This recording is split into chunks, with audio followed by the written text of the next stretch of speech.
Hello, friends. Today is Friday, May the 29th, and this is the 11th edition of Book Fun Friday. The young adult novel that I'm going to talk about today is a book called Opposite of Always, and it's written by the author Justin Reynolds.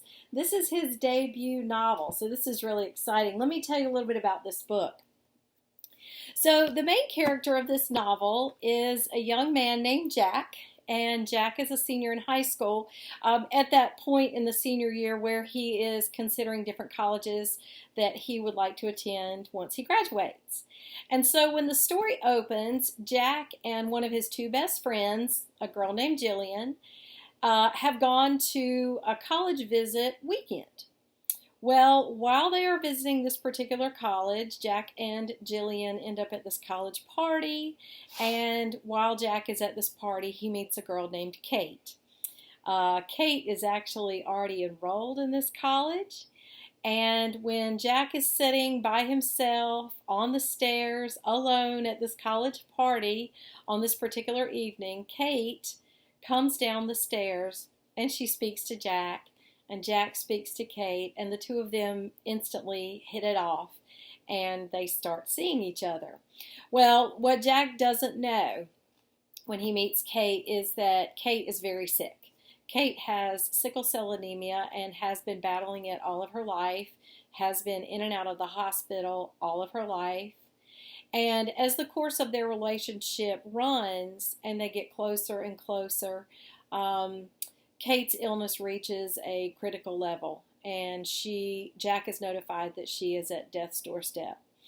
So when Jack obviously gets the news that Kate is that close to dying, he races to be with her, and in the course of racing to be with her, Jack has an accident.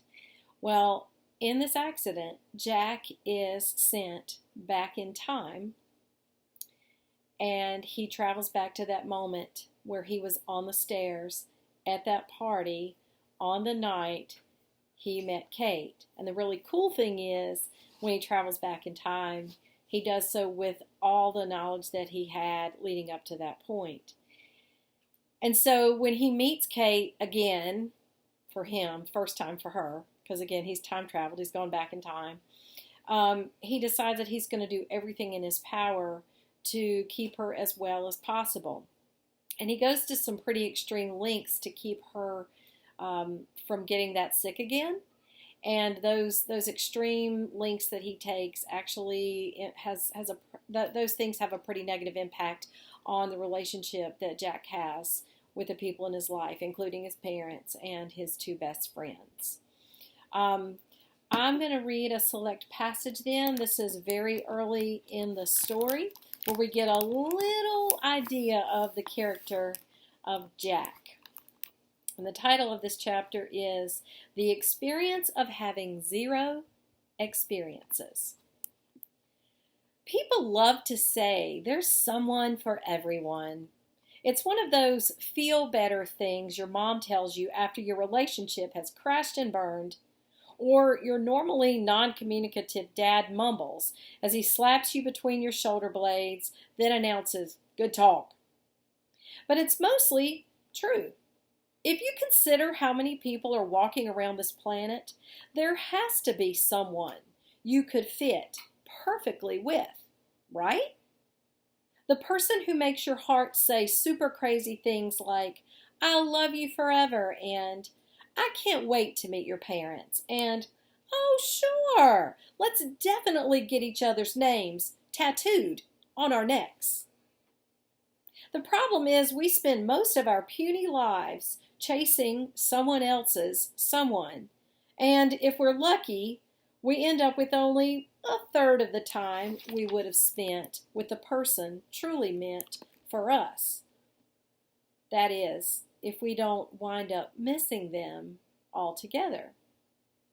Take me, for instance. I'm an expert on just missing out.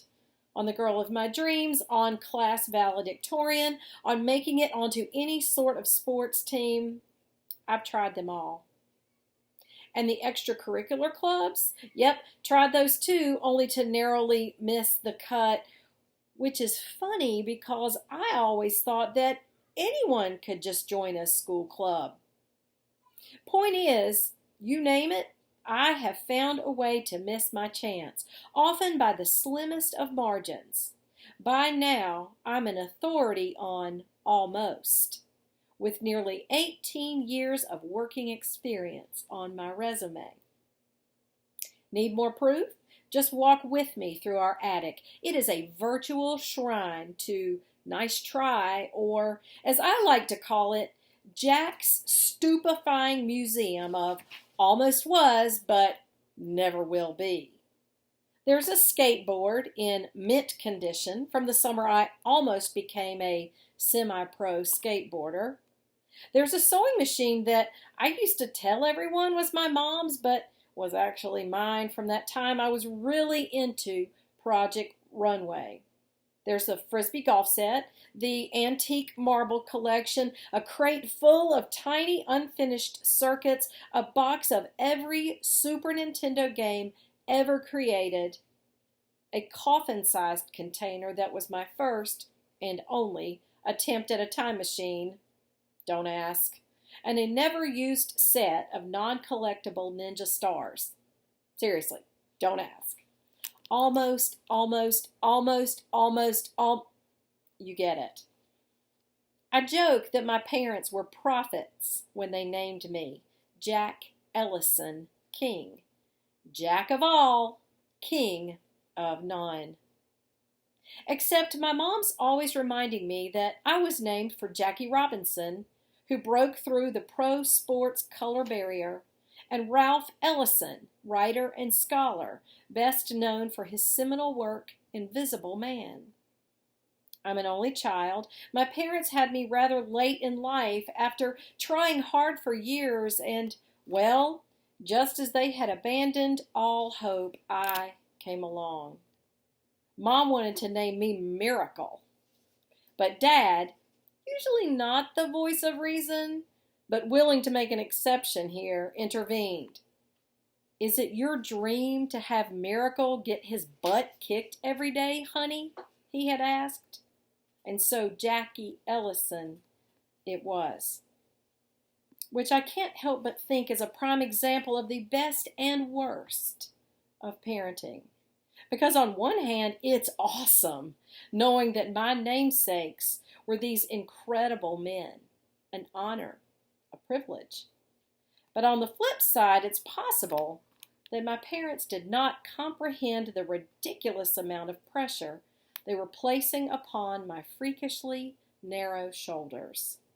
So yeah, there's that too. Anyway, I'm Jack King, the guy sporting a 5 o'clock shadow and an old flannel jacket at a party full of people, sitting near the bottom of the living room stairs, holding an empty glass, semi-watching a basketball game playing on TV, but mostly staring out into the kitchen, looking at, it's always the same girl, my best friend Jillian. When we signed up for this college visit, I pictured Jillian and me finally getting some time alone, that we'd spend the weekend together and she would at long last see just how, sorta, charming and semi-cool and relatively interesting I was. That I'm more than just friendship material, Jack, you know? But instead, I've been sitting here for 30 minutes alone. Although in fairness, I'm not completely alone. There are quite a few people who keep bumping into me, walking up and down the stairs. I swear I'm not normally this awkward, this antisocial.